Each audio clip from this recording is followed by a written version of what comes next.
Hi, everybody, and welcome to the Incubator Showcase. My name is Charles Pratt, and tonight we're going to be looking at a selection of amazing games as part of the 2021 cohort for the Incubator.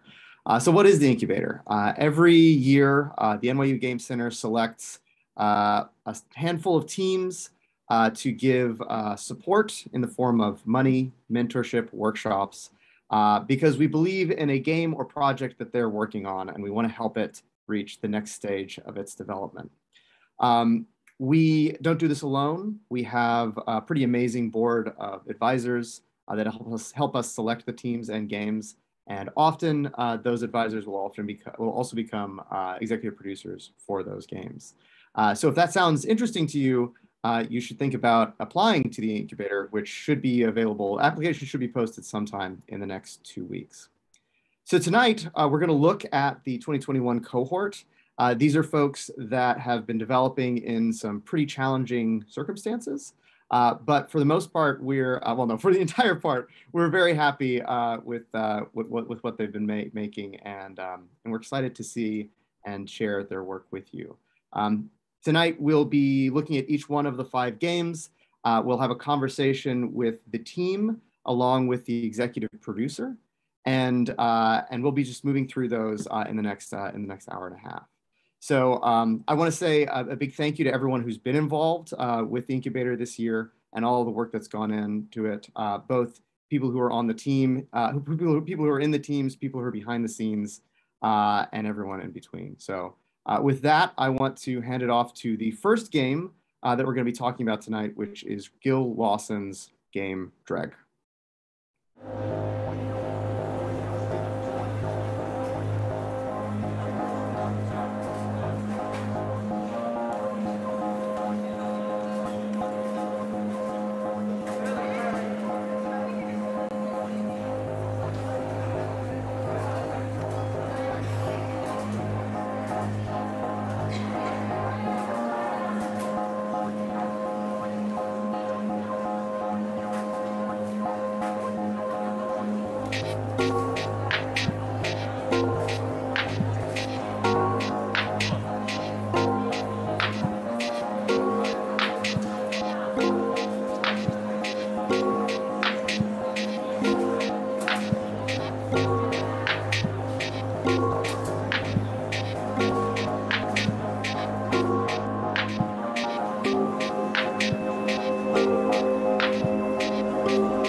Hey. Hey everyone. Welcome. We're going to talk about Dreg, but first some introductions. I'm Aaron. In my sort of day-to-day, I am lead engineer at Fulbright, but I'm here to talk to you about Gil Lawson and his game Dreg. Gil, do you want to give yourself a short introduction? Sure. My name is Gil Lawson. I am, as of right now, the sole designer and developer on Dreg. Dreg started as my thesis as part of my MFA at the NYU Game Center, from which I graduated in May of 2021. And for the past year, I've been working on Dreg through the Game Center's Incubator. And we'll continue to work on Dreg after the Game Center's Incubator. Yeah, we'll get to that at the end and how everyone can stay in contact with you. I think maybe a good place to start with the introduction to your game. You know, everyone saw the trailer, but maybe give them a bit more in-depth introduction to what the world of Dreg is, what the gameplay mechanics are, what they could expect if they were to play the game. Sure. So Dreg is what I call a narrative survival game set in the far future of the American Southwest. You, the player, plays as Casimir Alkaline, sort of hermit responsible for maintaining these pylons, these enormous biomechanical machines strewn across the desert that hold time together, whatever that may mean. At the outset of the game, these machines started to fail one by one. And as these machines fail, holes begin appearing in the world. And through those holes, otherworldly artifacts and fauna and people are beginning to emerge. So it's up to you to keep yourself alive, to repair the failing machines, and to try to keep this world from disappearing altogether. So as a narrative survival game, a huge part of the gameplay is learning to survive in this strange desert. You know, at the beginning of the game, players won't have their bearings very much. The world is harsh and dangerous. And through the course of play, players will learn to chart paths across this world that keep them out of the sun's heat, to scavenge for and prepare food for themselves, to keep themselves hydrated, in short, to ensure their own survival. But on top of that sort of conventional survival gameplay, there's this strange thing happening in this world that's falling to pieces and intruders are coming through. And so the player is, in addition to being responsible for maintaining their own health and safety, responsible for maintaining the pylons, for learning to harvest these strange plants and squishy, fleshy objects that are coming through the holes, to brew curative tonics for treating the biomechanical components of these enormous machines, and to basically learn to provide care and then to decide what they want to care for. It's great. I mean, of course, I've played the game. I want maybe to ask you to maybe talk a little bit more about what your inspirations are for the game, and maybe like what right now is one of your most favorite parts of the game. Sure. I'll take that the other way around, interestingly, because I think there's a good segue here. Go for it. So something I've been working on a lot has been the way by which the player harvests these things that protrude into the world, these what I call goblins. And the way by which they're harvested, it's through these physics mini games that I've been building that are supposed to very rigorously simulate the way that the player is actually harvesting it. So if the player has to pull a tooth out of the earth, they're going to be really feeling the experience of pulling a tooth out of the earth. If they have to chop something that looks like a head off of a stalk, they're going to have to learn how to chop a head off of a stalk. So getting this feeling right has been so important to the game, because so much of the game is about feeling yourself enmeshed in this place, about really encountering the physicality of the space and learning to survive within it, and to sort of develop expertise at surviving in it. And so getting those things right, which is such a core part of the game's identity, has been very rewarding and very satisfying, and has been the subject of a lot of work over the past year. And because that's such a specific thing, and it's something that is sort of not done in games in this way very much, I think that the inspirations I've been looking to for that kind of thing have been very informative for me. I'm thinking especially of games with similar sort of physics puzzler concerns that initially feel very kind of clunky or difficult to deal with. Games like My Summer Car or Getting Over It or Rain World, where initially the player is struggling kind of against the game and feeling hindered by this layer of abstraction. But then the experience of sort of developing little techniques of feeling yourself become fluent in managing the game is very rewarding and a very special feeling that I think that it's uncommon that games get at, but is something that only games can do, I think. So physics sims like that. And then kind of work sims also, like Lucas Pope's games that really kind of capture the feeling of like, okay, this is my space. I'm going to keep it organized. I'm going to become an expert at swiping this card through this thing or at performing this one little interaction.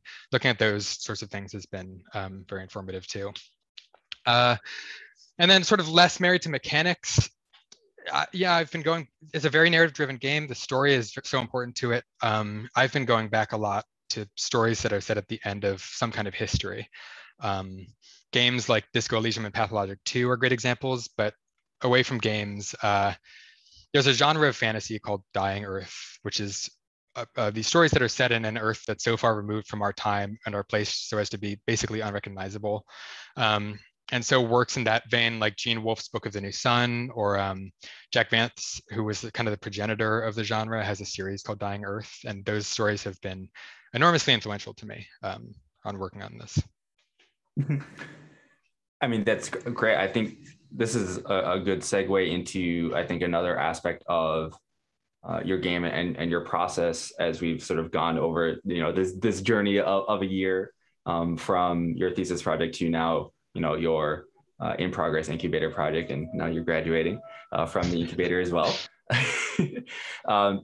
How is your understanding of the game, right? Because like your game is about understanding this world and understanding the mechanics and sort of learning to get better at the playing of the game. But you, right, as a developer, have also gotten better at developing the game. So I want to learn a little bit more, or have you talk a little bit more about how your understanding of the game making process has changed as well. Yeah, I mean, yeah, it's been a very present and direct experience, and it's also something that can be hard to sum up. But like in making those physics games for those kind of physics mini games for harvesting, learning like what gets at the feeling of like pulling something out of a socket, or of like chiseling around the outside of something, how to capture these experiences through,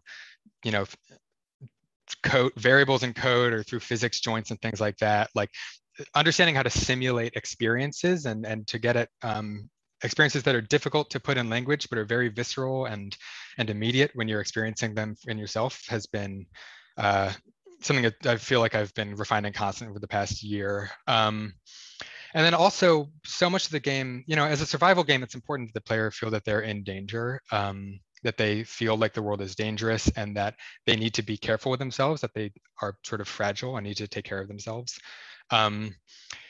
And learning how to build this space, this world, this basically an open world that is able to continually give this feeling of danger, to motivate the player to stay out of the sun's heat, to make them feel the urgency of not knowing where their next meal is going to come from, of understanding where you can find water in this kind of barren wasteland.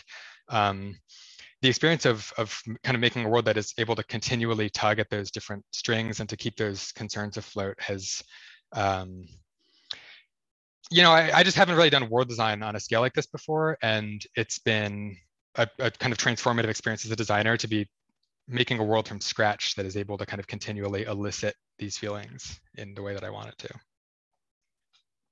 What do you think is the most challenging aspect of the game, or the game process, the game mechanics? Yeah. Anything about that? Like, what has been most challenging for you?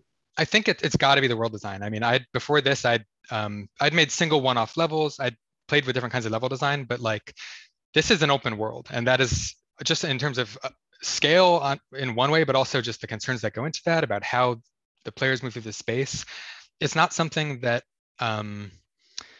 I really, it's something that I had thoughts on beforehand, and that I've obviously, as someone who's played these games, have such a relationship to it in the role of an audience member. But learning that vocabulary, kind of building that skill set myself, has been just clambering up a rock face, really. And it's especially interesting because there's so much kind of conventional wisdom right now about how these sorts of spaces are supposed to be made. There's such an entrenched sensibility from things like Breath of the Wild or from other large AAA open world games about what's good and what's desirable, and learning, kind of developing my own sensibility about when to hew toward that kind of standard accepted practice and when to go my own way, because this is in many ways a game that should be its own thing and is its own thing. developing that sensibility has been an interesting challenge, because there's sort of no guideline for it. There's no framework for it. You just have to learn by doing. And so I've been doing a lot of doing. So we just got the 2-minute mark. So I got two more questions for you. So sure. Within that, so like with these challenges and this game that has grown and developed, what are you most proud of over the past year of development? And then also we'll end with how everyone can stay in contact, can contact you or get information about the game and eventually play it. Sure. So it's a story-driven game. The story is the heart of the game. I want the player, when they're playing it, for their moment-to-moment curiosity, for their motivation, their excitement, to come primarily from curiosity about this world, about what's going on in it, about what's going to happen next, about how they'll be able to see the world and to watch it unfold and affect how it unfolds. And I've been very proud of having that story come together, of seeing this game, this world, this space, this backstory, all the characters in it kind of become concrete and become real. And I'm really excited to bring that and to show that to other people, because I think it's a very special thing and it's something I'm very proud of. And I think it does things that I wanted it to do, and that's exactly what I would hope for. As for keeping up with me, there's a demo up right now on my itch page, google.itch.io/dreg, or you can follow me on Twitter at computer_Gil, where I will be tweeting once in a while, more and more, about what's going on in the game. And I hope to keep releasing demos as we go forward. Yes, and I hope everyone, please check out those links. Please get in contact with Gil and play the game, and send him lots of messages and comments on his itch page. Make it really lively. But now we're gonna hand it over to the next team, Bird Town. I say Bird. Town. You say. Oh, I beat you to it. Got it. Danny Hawk and Michelle Bao. Bird Danny Town. Hawk and Michelle Bao. Cool. Thank you so much, Aaron. Thank you. You go.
Hey there.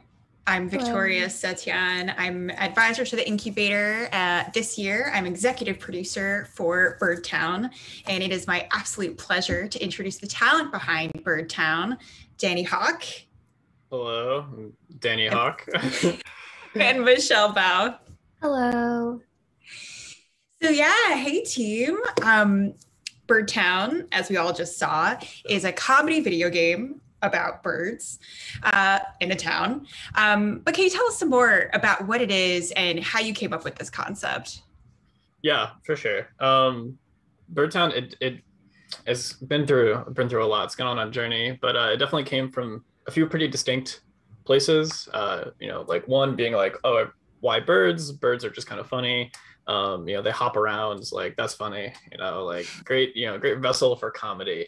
And the other aspect was like very heady game design.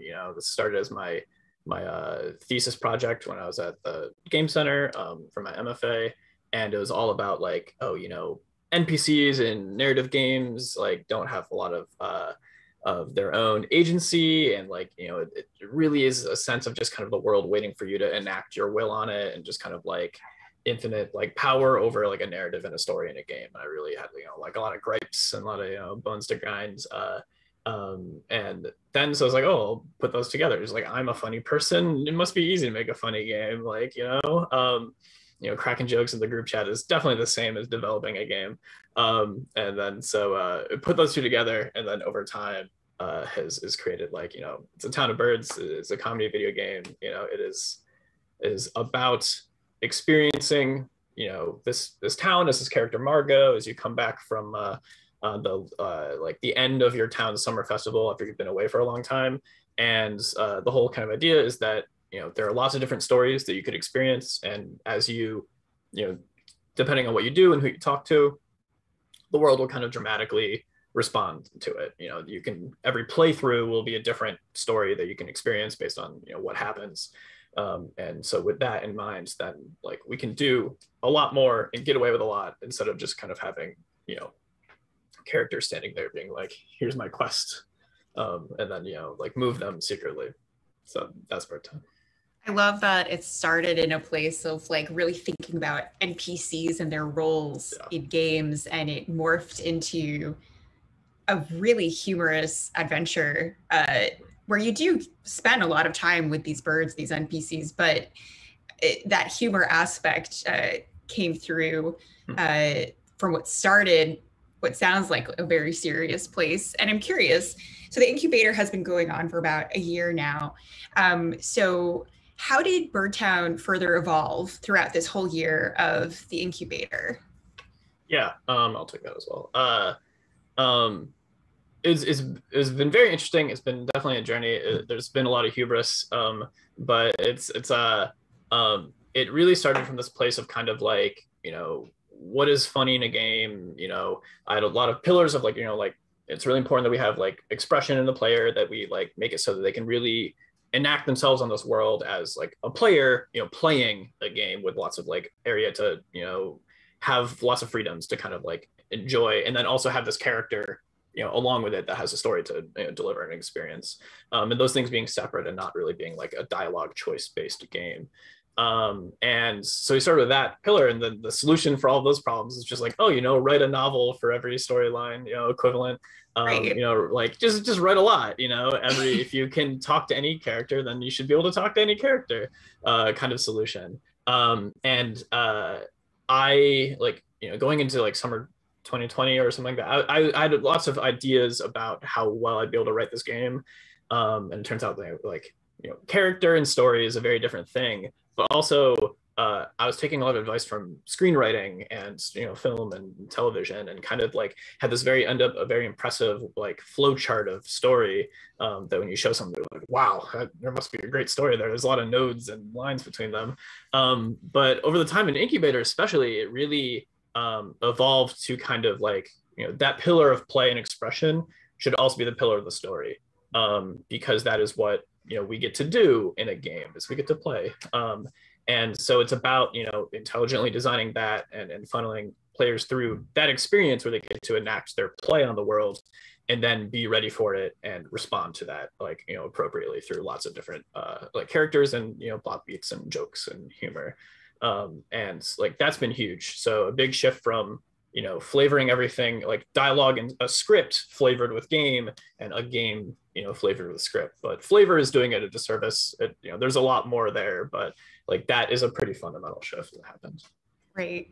And I think too, like talking about the flavor, talking about the idea of play in this game kind of makes me think about all the world building that went into this and how much thought, which I think shines through in some of these amazing set pieces that y'all have created, plus the actual like terrain itself, the actual like structure of the world. So I'd love to talk a little bit more about world building and just walk us through what that process was like. How do you design a bird town? What goes into that?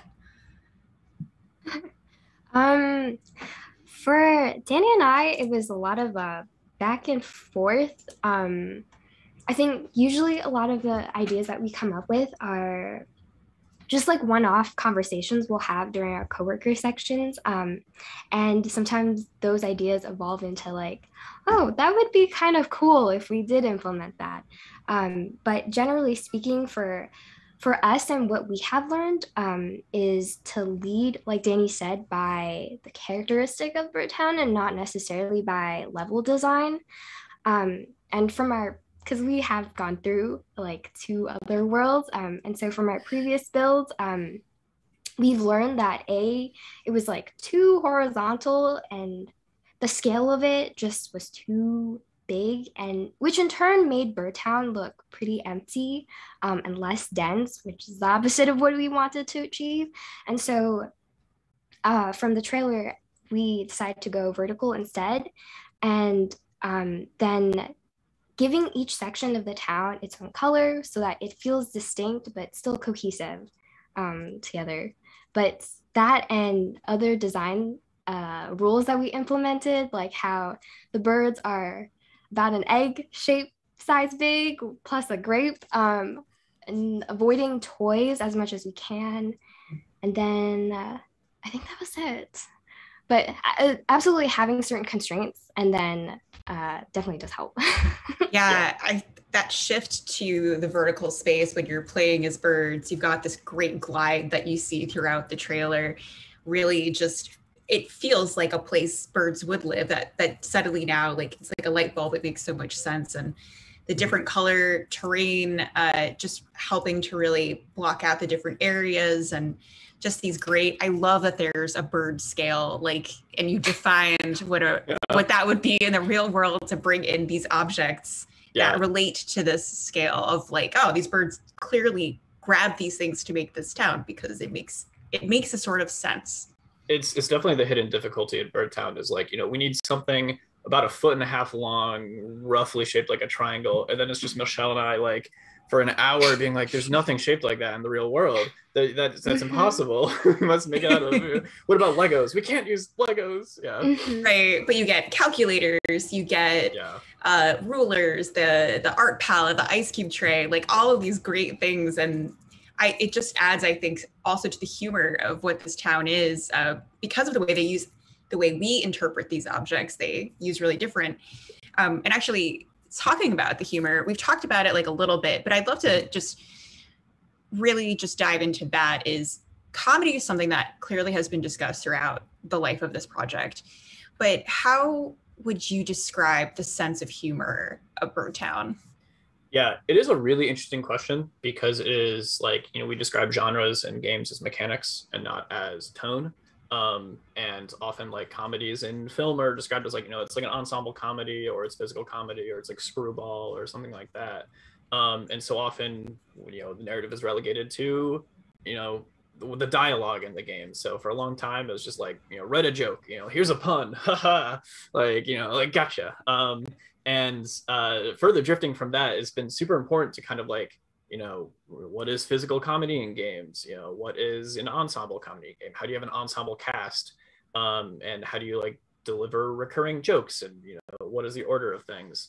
And so in Birdtown, it really has fallen on that side, being like, like it is about expression in mechanics, so that no mechanic is off or on, yes or no. There's no puzzle that is correct or incorrect. It is entirely like, you know, very analog, very much like you are operating on the world in like a rich, with like a very rich sense. And because of that, the comedy has to be like driven through that. So there's a lot of physical comedy and situational comedy, and kind of, I think, like importantly, we're discovering like really playing with just like what you can do with the world, everything that can happen there. You know, is it too cool to break the fourth wall is like kind of an existential question for this, but I think it's like the first step was setting up the style that will like begets the comedy, so then people are like acceptance with like things being a little like not janky but like purposefully, you know, kind of like at the edges of what is like a polished video game. And so that's been a lot of it. It's like, you know, it's like that flavor of physical comedy in games, which is, I guess there's probably a name I could come up with it, but maybe like situational. Yeah. I think that's so great. And I think too, it's really interesting that, you know, game design, there's a ton of rules, and you also have to make rules for, you know, your specific project. And then comedy has its own set of rules too. And then finding this marriage between design rules and comedy rules, I think is just something that's been very interesting to watch you both explore on this and execute, because I'm constantly chuckling. The end of that trailer to me is like, I was literally laughing out loud. It was great. So it's a really interesting exploration that I don't think we've seen a ton in this way with comedy and design. I know we're starting to run short on time. I want to ask you, who should play Birdtown? Who is your player? Yeah, that's also a very good question, because it's kind of like a thing where it's like, hopefully we deliver kind of interest based on a tone more than kind of like we're going to have a large mechanic. The idea is we're bending genres, not because it's like scary and funny, but rather because it's like maybe a little Carmen Sandiego, maybe a little physicsy kind of thing here. So there's a lot there for a lot of people. And with that, it's like, we really want you to engage it based on like, this like seems funny to me, this seems like a tone, and then we'll kind of carry the rest of like everybody kind of like enjoying it through that process by just like making it accessible and making it rich.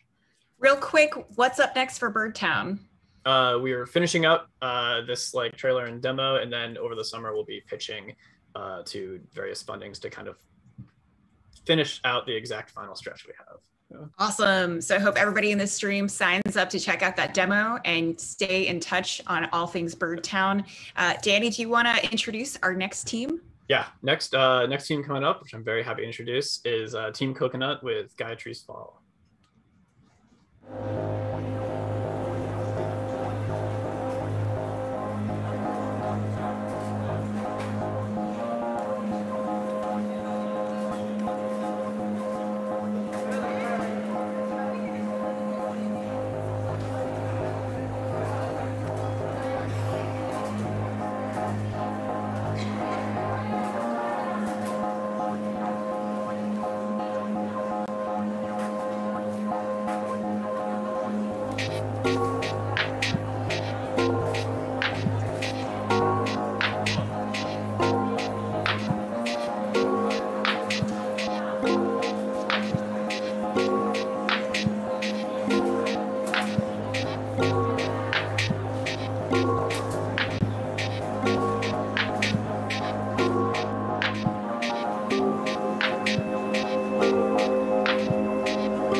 What goes through your mind when you die?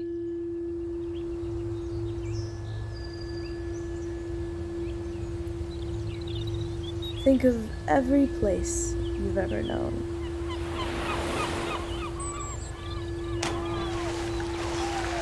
Every memory you've ever lived.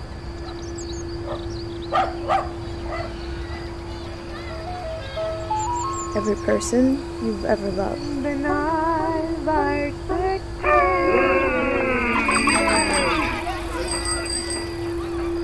When all that fades away, what's left behind? What do you think?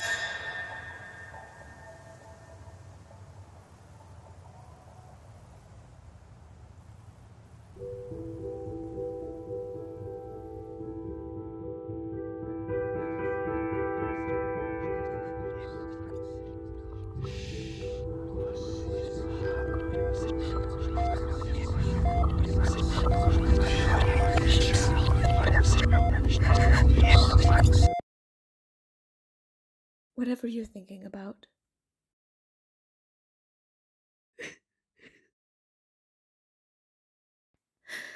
Please. Please. Just wake up. Just wake up.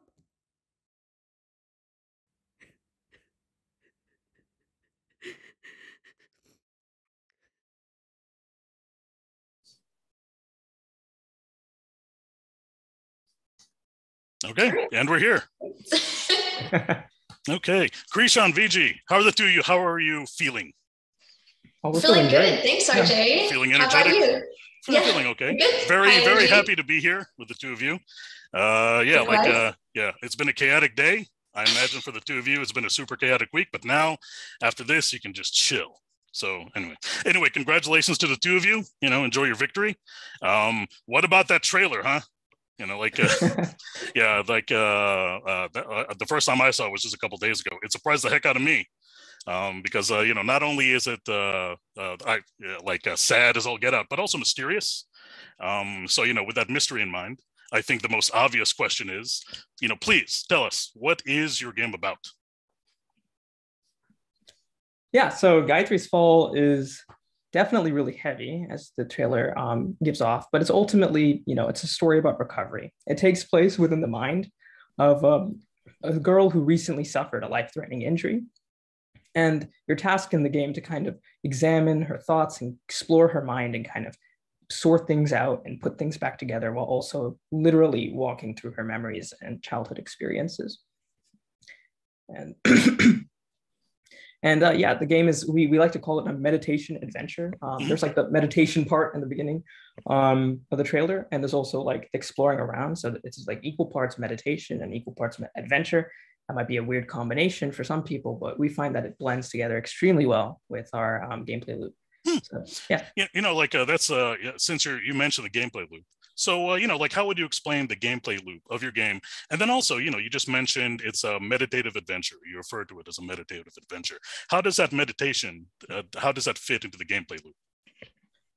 Yeah, so the two halves of the game, meditation and adventure, they kind of like feed into each other. So when you're out in the world adventuring, you can talk to people, interact with people, you can jump on things, move around, explore the world, but you're ultimately gaining new experiences, whether that be from dialogue or from things you find, things you encounter. It allows you to think more things, like you get these physical thoughts from exploring, and you're collecting these thoughts while exploring these memories. And then when you get to a place where you can meditate, everything fades away and we move from this third person perspective to a first person perspective, where you're like surrounded by all the thoughts that you've accrued. Some of them are from the events from the game, what you just did, and some of them existed even before the game started, and they're just floating around. And in meditation space, you can choose to focus on thoughts and give them more definition, make them more concrete, and then move them back into the adventure world. Or you can also choose which thoughts you want to keep and which you want to discard. And the collection of thoughts is like a mental soup. You can have certain emotional states that come across through these thoughts. And the idea is, with different emotional states, you can actually do different things in the adventure world. You can talk to different people, have different responses, different interactions. You can move differently. You can jump higher, stuff like that. Is exhibited by emotional states. And then that allows you to get more thoughts, that allows you to think more things, and it's a circle, it goes back and forth. Yeah, generally the meditation sequences are more ethereal and ephemeral, so they tend to be fleeting and less defined, almost disembodied. but then these memory sequences, you're actually put into a solid environment, the solid ground of a memory. So it's really this near-death experience and reflecting on what that means within the context of meditation. And you can correct me if I'm wrong, but the emotional state of the main character, that has a direct effect on the gameplay. Is that right? Yes. Yes. Yeah, that's like the kind of twist to like exploring around to keep things fresh. We like to encourage people to try out different styles of thinking, so to speak, and try to encourage them to explore Gayatri's mind. Yeah. The mindscape kind of changes depending on her emotional state, and that also affects her moveset and the way the environment appears to the player. Now let's shift a little bit and talk about like the visuals and the art style that you've chosen. Obviously with your game, the art style, it's unique. It definitely pops. What please speak to, why did you choose that art style? What was your thought process when you decided upon that? Yeah, it's a great question. Yeah, definitely we were initially inspired by kind of phospheme art, but in particular, actually kind of growing up, growing up with our grandmother who was blind, she kind of had this like interesting expression. How did it go, Krishan? Yeah, well, I'm gonna have to take off my glasses for this. Yeah, it's got to demonstrate here, it's got to really put on the... Right, so our grandmother was blind. She had way worse vision than I do without my glasses. It's not even the same. She was actually legally blind. And, growing up, we were kind of snotty kids. So we would ask her questions about like what she saw, what she dreamt, what she did, what was going on through her mind.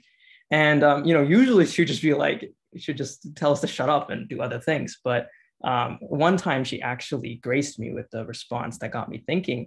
I'm not sure if she just made it up on the spot or she read it somewhere, but she gave me a set of instructions. She told me to put my hand over one of my eyes, but keep both my eyes open.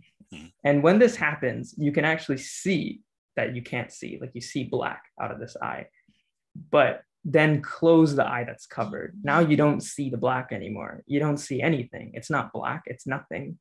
And your mind is literally not getting any signal, or it's cutting off the signal from that optic nerve. So it's totally different from seeing black. It's not seeing. And that idea of like, that response really stuck with both of us, but also got us thinking about, different ways of seeing and different ways of different aesthetics. And this story is ultimately a really family driven, but also kind of metaphorical and surreal game. And we really want to capture different ways of seeing in this game. So that really allowed us to explore this more abstract art style. It also got us thinking about the subconscious and the psyche in general. And I think the influence of sight kind of got us playing with negative space, which is why you're kind of primarily in this black space. And it's sort of filled with these fleeting memories and thoughts surrounding you. So, and also like the vibrant colorscape, at the risk of stating the obvious, it's very clear that this game, it drew very significantly from both of your personal experiences, but anyway, just like, I find it very surprising because the two of you're very upbeat, you're very energetic, but this game, it's just rife with trauma. So it's, are you comfortable speaking a little bit about what personal experiences inspired and what a personal experience did you inject into your project? Yeah, absolutely. We really drew a lot of experiences from, my sister and I were a brother-sister duo, sister-brother duo. Oh, not this again. All right. Okay. We're a sibling studio, and we have a lot of shared experiences from which to draw. And that, in particular includes our childhood. And, we grew up in a really, really large household in terms of a lot of people there. We had 2 parents, 2 sets of grandparents. I mean, actually, oh, look where I am. What a coincidence. You'd see all these pictures of family. We have a lot of people. I mean, I have family too. Look at me with my, clearly family colorful wall. One of us than the other. But we have 2 sets of parents, 2 sets of grandparents, 2 of everything, except I was stuck with 1 lousy sibling. But clearly I was the better sibling. Growing up, we really spoke amongst each other in this large village, a small village in a large house. Tamil, that was our native language. The only problem is that we were in the middle of Orange Grove, Central Florida, where no one even knew what that language was, let alone could recognize it or speak back to us. So, going to school was kind of a rough, like grade school. We thought we knew more English than we knew, but we definitely had more to learn, especially, when we first interacted with people. It was very jarring, and we really were pressured to learn better English and stop speaking whatever language we spoke at home. And over time, we did that. We spoke more and more English, and we spoke less and less of our native language. And we didn't really realize this until later in our lives, when our maternal grandmother, she's the one who was blind. She really had developed severe dementia and lost also her ability to speak in English and understand English. So in order to connect with her, we actually had to relearn our mother tongue and speak to her. And we also saw a flood of memories from her mind leaking through what she would reply to us, things that she forgot before she'd suddenly remember, even things that she didn't remember when we were children. She'd call us different names every day. And I think that kind of got us thinking a lot about language and culture, but also about consciousness. And ultimately drove us to this more, investigation of a mind as it's kind of falling apart, but also in a cultural and linguistic context. Yeah, there's an interesting phenomenon called hypermnesia, where, when you get kind of closer to death or you have some kind of near-death experience, certain memories come to you really clearly and lucidly. And we were sort of inspired by that. And anecdotally from our own, experience with our grandmother, but also in this character that definitely kind of, while inspired by our childhood, certainly deviates from our experiences, but I think kind of blends those things together. So this entire project has been, and like a lot of what he just said, it's completely new to me. So I didn't realize how super personal. I already knew that this was a personal project to you, but now how deeply personal it is to the both of you. That's thank you very much for sharing that. Just like you, my family is very important to me, but as you can see, they're very blurry. But anyway, so we just saw that we're getting we're running out of time real quick. Unfortunate. I'd like to keep on talking to you, but time doesn't permit that. So let's just really quick, just a technical question. What platforms are you guys targeting? We're going to be both targeting non-VR PC and cross-platform VR, including PC VR, Oculus Quest, and also support for HTC and Windows Mixed Reality headsets. So PC and VR, both in and outside of VR. Okay, well, once again, I would love to keep on talking to the two of you. We're going to get whisked away to a different room. I'll talk to you there, but I think we're pretty much out of time here. So, in the meantime, thank you for having us, everybody. This has been us, Gayatri's Fall, and up next is Nainai's Recipe. So enjoy. They have a great game. Thank you so much. Thank you for your time. Congratulations to the two of you. Thank you.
Hi. The we're the developer of Nainai's recipe. My name is Mai. I'm the programmer and designer. I'm Fang, and I'm the artist and designer, and we are with our wonderful EP, Amy Fincher. Do you want to introduce yourself a little bit? Sure. I mean, yeah, I'm the executive producer for Nainai's Recipe. I've been doing that for the past year with the Game Center Incubator. My day job is I am the executive producer at Fulbright on Open Roads, and I've been working in the games for close to 14 years at this point. And I'm so excited to be here to talk to you all today about Nainai's Recipe. So first, especially for folks who are not familiar with the game, can you give us some more details about the game overall? Sure. So Nainai's Recipe is a game that captured the essence, sound, and taste of Chinese cooking. And the game sets in 2020 Beijing, right before the pandemic hit. The player will be played as a young woman live by herself and just start learning cooking from her grandma, who lives in Wuhan, the first lockdown city. And player will cook various dishes from traditional Chinese cuisine and also secret family dishes passed down by her grandma. So we saw in the trailer that all the communication is happening over the phone. And that is a big part of the gameplay as you're cooking. What made you decide to combine the gameplay with a family story? Initially we wanted to make a game that captured the experience of Chinese cooking. So in the first iteration, we mostly focused on the very first cooking. But then we thought about why we enjoy cooking and how we talk about cooking.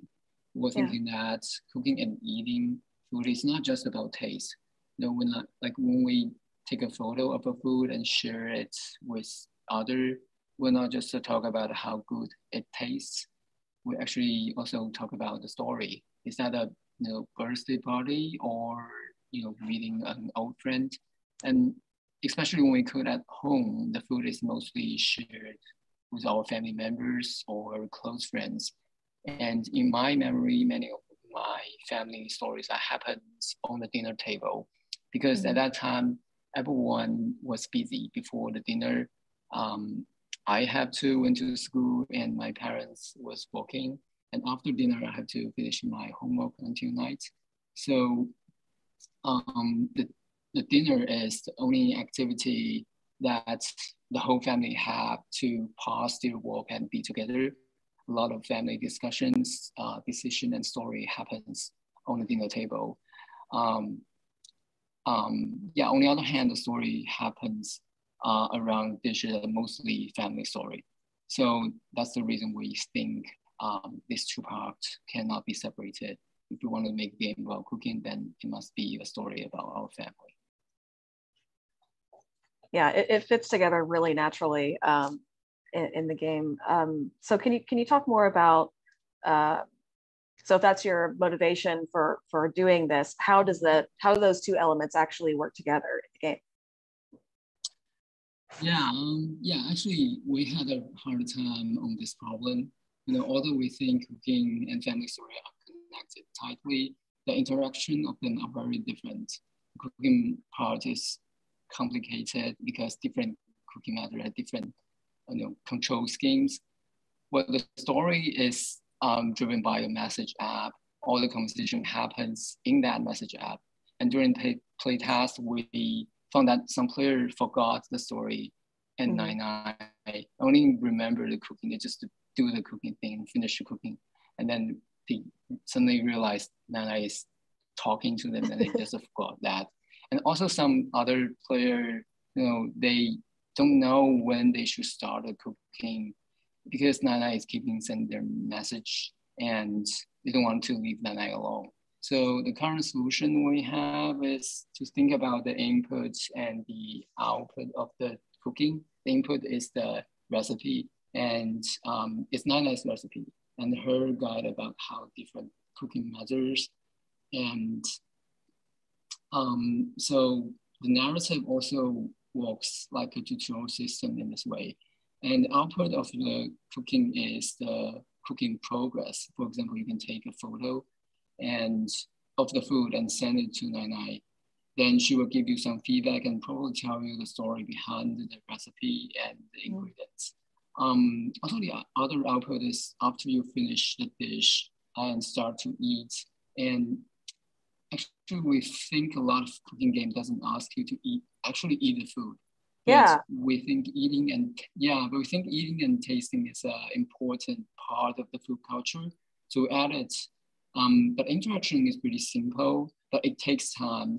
And during that time, the player can have more conversation with Nainai.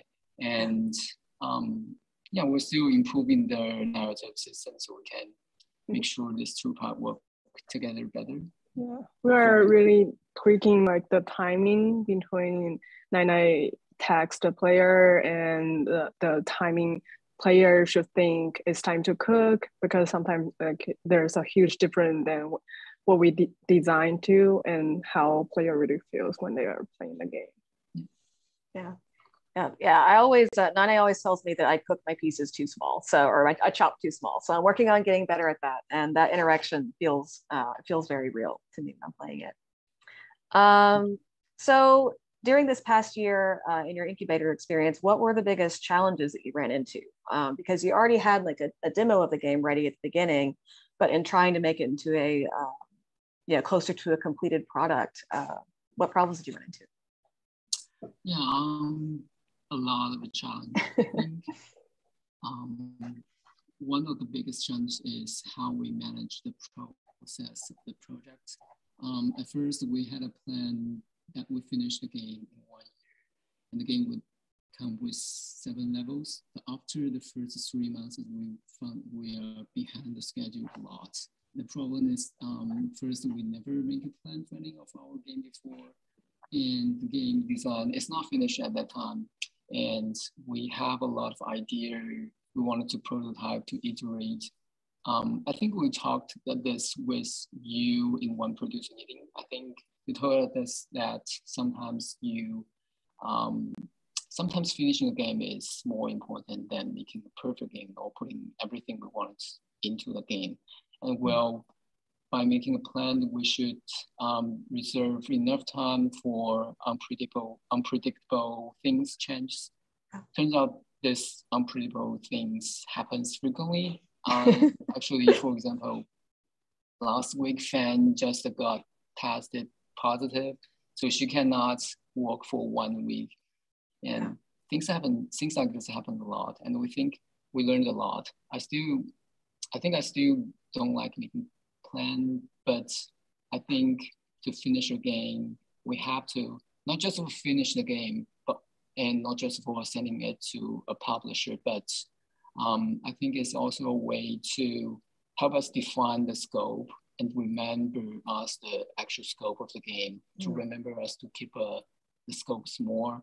Even, every time when we start a game, we think the scope is small enough. Actually, it doesn't, actually that's more when we're really thinking about game, when we really try to make a better game.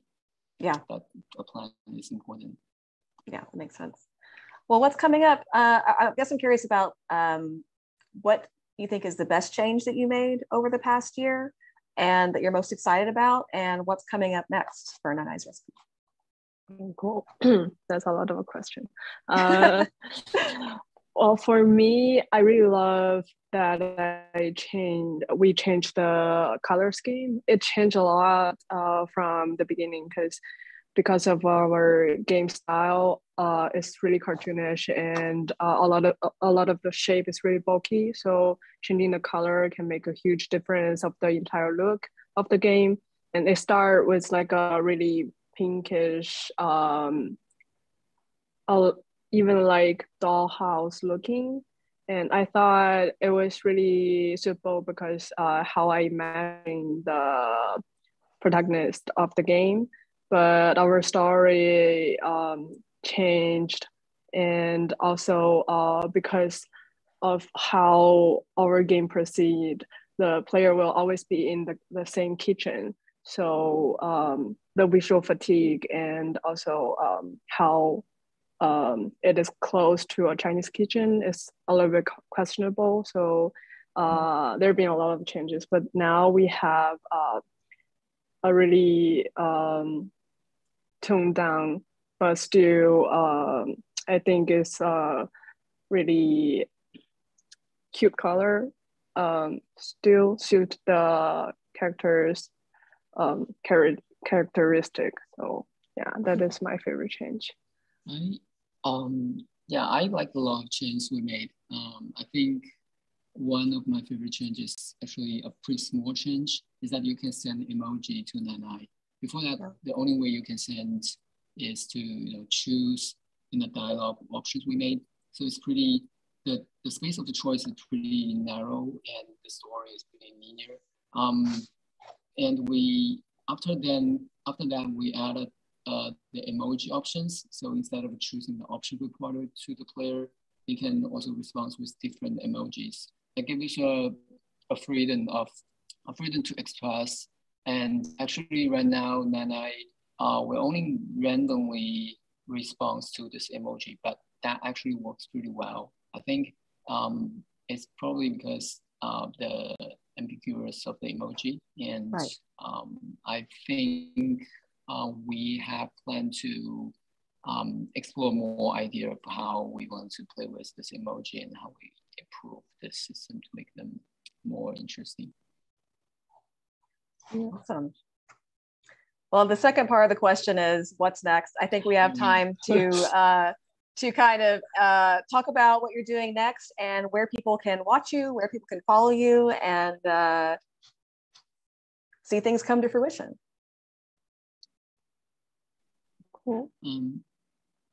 Yeah, for then I think that's a change. Okay. I think we wanted to make the recipe more interactable. Currently, the recipe is just a plain text. It's hard to read, and we're planning to allow the player to click a word or sentence or just a step, so they can ask Nainai question about that step or word.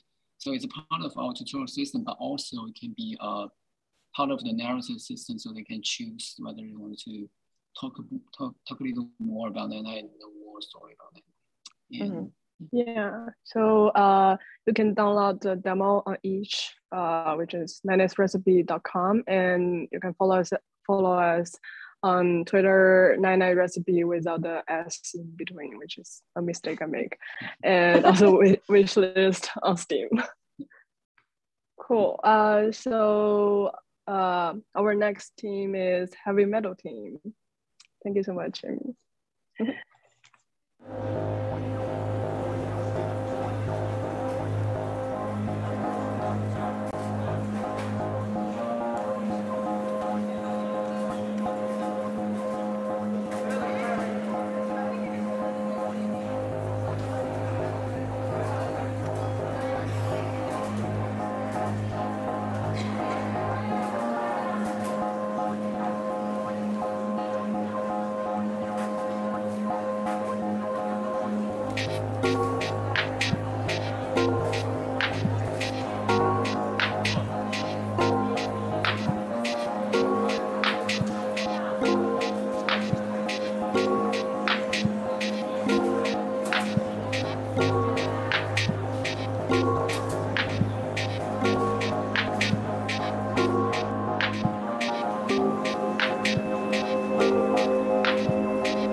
gave up.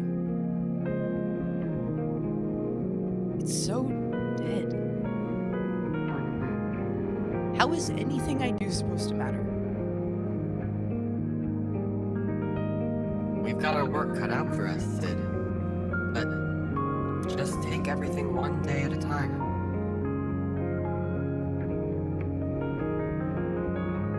One plant at a time. And then notice just how far you've come.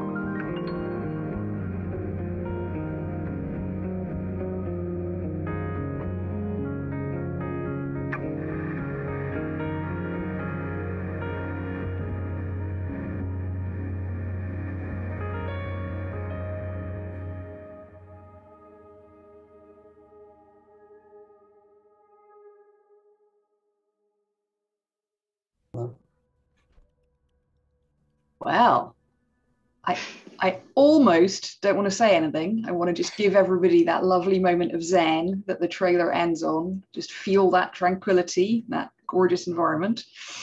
But we're here to chat and talk games, so we'll do that instead. Welcome, Team Rewilding. Thanks, everybody, for checking out your beautiful trailer.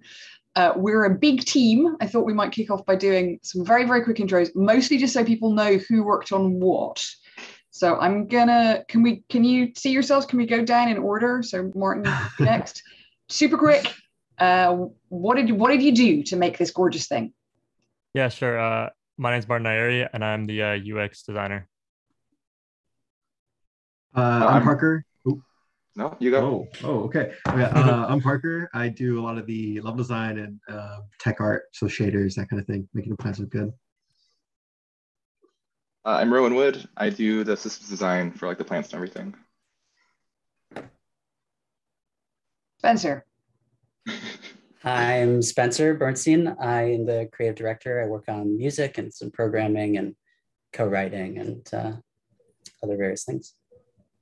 And I'm Sammy Trong. Ow, I just hit my hand on the table, but I also do 3D art and I'm a producer on this project. Was it your 3D art hand? Yes. No. Yeah, please don't hurt that. We need that. We need that. You need that hand. I've already got carpal tunnel. It's fine. So we saw that very atmospheric trailer introducing the world of Rewilding. Could we kick off by just hearing a little about what's the overall concept of the game? What is the Rewilding experience? Absolutely. So Rewilding is about getting a job to go take this barren wasteland and over 200 years, slowly rejuvenate the ecosystem. You sleep every night for a month and you slowly help shepherd it back to health. And, it's not a game about sort of imposing your will on the landscape as much as it is about trying to understand and parse what it is that the environment needs. And then trying to meet those needs using the different plants almost like tools to provide different resources and to contribute different things that the other plants need. And so this is real time? It's not. It is turn based. Like I said, every night you go to sleep for a month, and so in that time things grow, things change. You will see whether or not your hypothesis has paid off. You'll find unexpected new things, new results, and just try to react and take it day by day, as the trailer says. So tell me a little bit about that design choice, because that's an unusual pacing for a game. You have a day, an active day, and then a month of sleep. How early in the project did you figure that out? Where does it come from? Talk to me a little about that.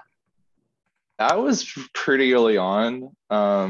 Largely because we knew we wanted like a reason. We knew we wanted like to provide an experience where like it wasn't just like you staying there watching everything. It was this sense of time's passing, new sound is instantly happening, and like this fantasy. We wanted to really sell this fantasy of like you're growing a forest by yourself. That in real life, if growing a forest, you could not do that. It takes so long that like people, I guess people have done that, but it takes a very long time. so when we were thinking about ways to sell that, we're like realizing that like, oh, if this was real time, it would have to be so boring. So like, let's just make you skip the waiting parts, and so that way we can have these more crunchy, big number changes where you plant a bunch of babies, you go to sleep, you wake up, you're like, oh, I did not do that correctly. There's now no water left, and everything is slowly dying of thirst. And so now I need to fix that problem. And so it kind of changes it from this feeling of like this constant back and forth to just more like I can see the problem, I can affect it, and then I have to wait to see a result as opposed to instantly getting that result. Because that's how like plants work. You don't get that instant fix to a problem. So that kind of feeds throughout the game, right? Because Spencer, you were saying that a lot of how you work in this game is that you think of plants as tools, but they're not tools that give you perfect control. Is that a fair way of putting it? Absolutely. But they're tools that have their own wants and needs. So, you know, you'll have, like Rowan said, a bad day where now you have a patch of land that's completely dried out.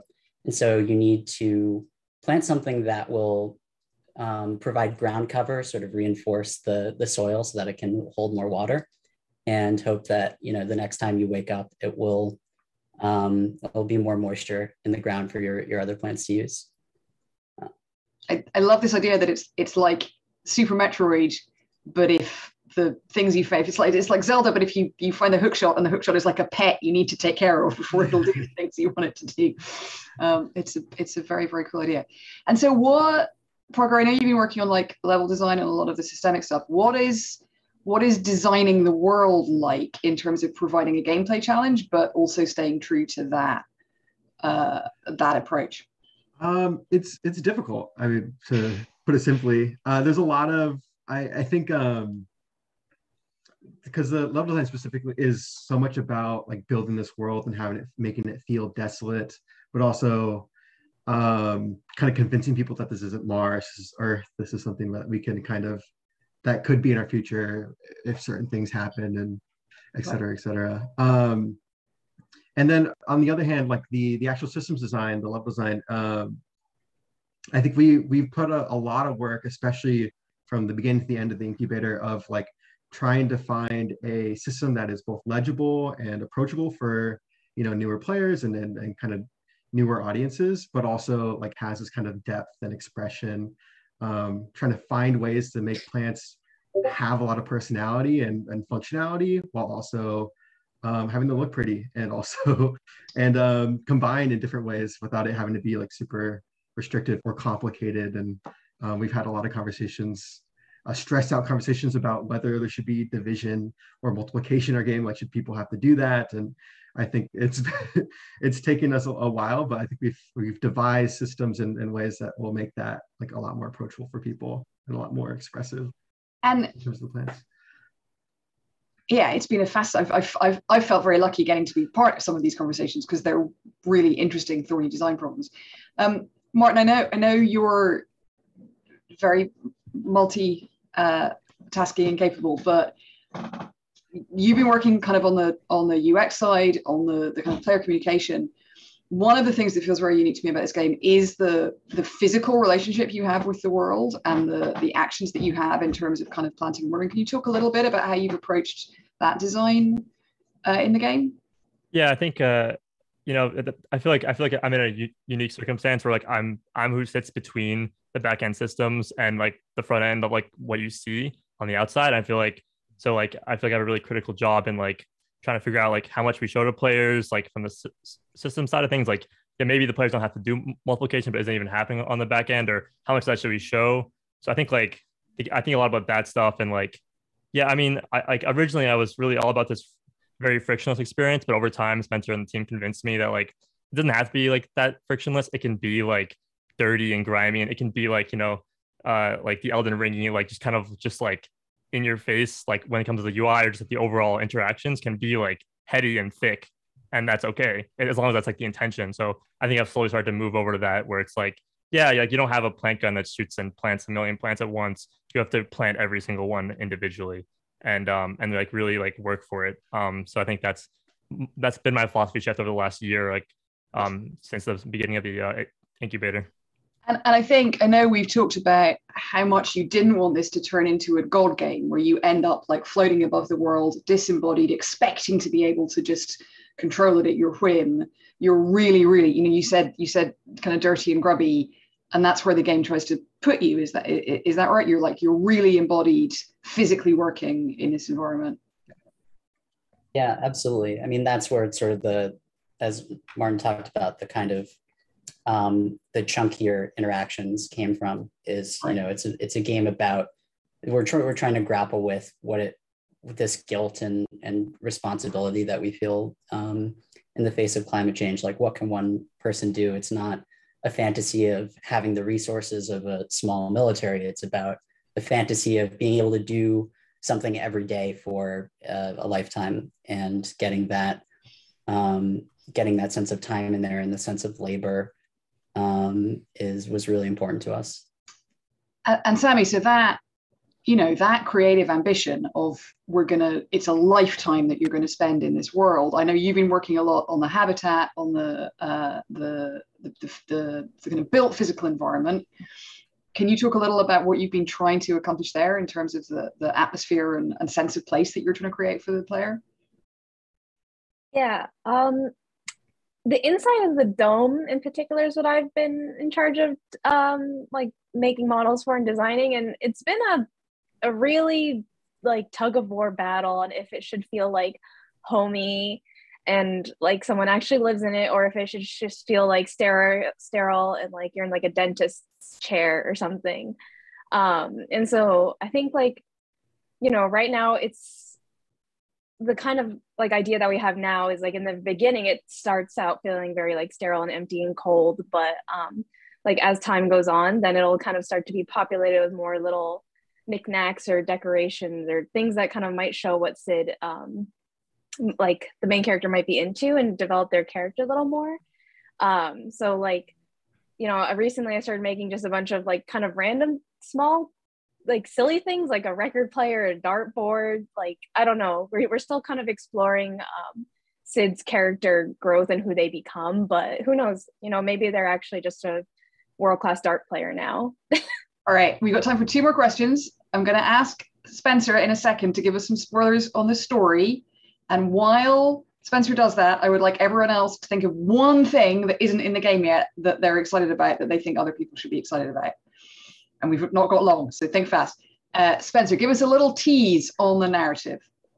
Absolutely. So as you might have heard in the trailer, we have 2 characters. It's a 2-hander about our protagonist, Sid, who is sort of taking this job as a contract. It might be 200 years, but for them, it's, in their time, it'll be like 15 years or something like that. And so two years.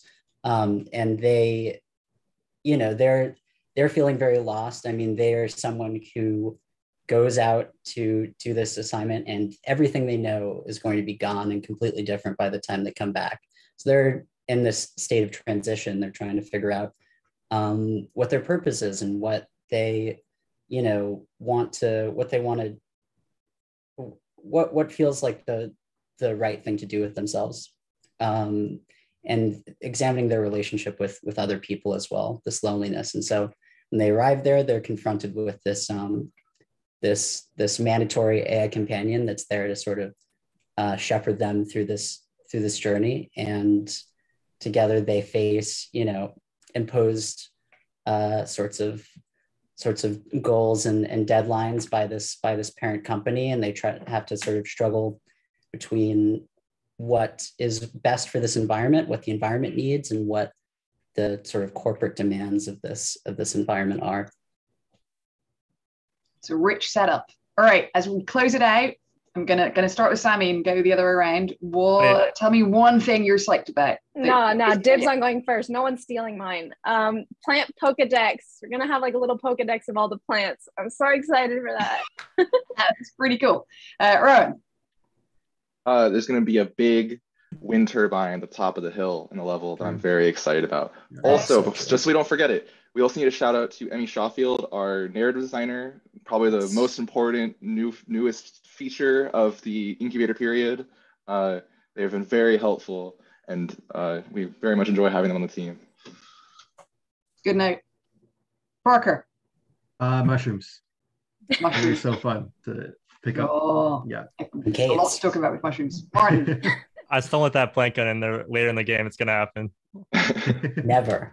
It's happening.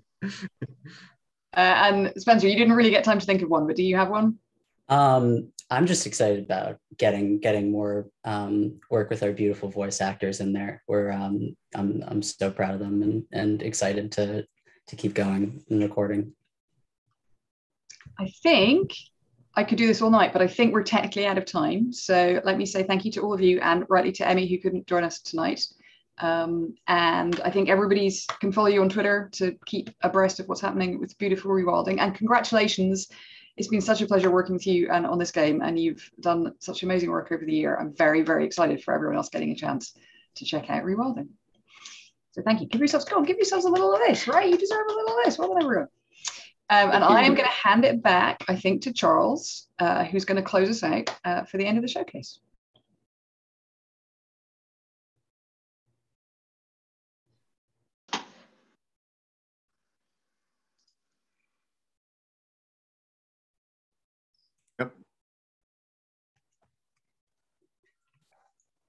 All right, well, that was amazing. I want to congratulate all the teams from the 2021 cohort and thank them for all their hard work. I want to thank the EPs for all of their help with bringing these projects to where they are. I'd like to thank the advisory board for helping us find these amazing projects. I want to thank everyone who works behind the scenes at the incubator. So Gwenna, Logan, Tony, Dylan, everyone who made this happen under some pretty extraordinary circumstances. Everyone should be incredibly proud of their work. I also want to thank our sponsors, the sponsors for the incubator. That's Fresh Planet, Take Two, the Empire State Development Fund, and Parsec. Finally, I want to thank everyone who tuned in. I've been following the chat while the show was going. It's amazing to have such a community around the incubator and around the Game Center, and it's something that we're very proud of and we're very thankful for because doing all of this stuff wouldn't be worth it without the kind of amazing people that are just working at the Game Center but are part of the Game Center community at large. So thanks everybody, and we hope to see you next year. Bye.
Thank you.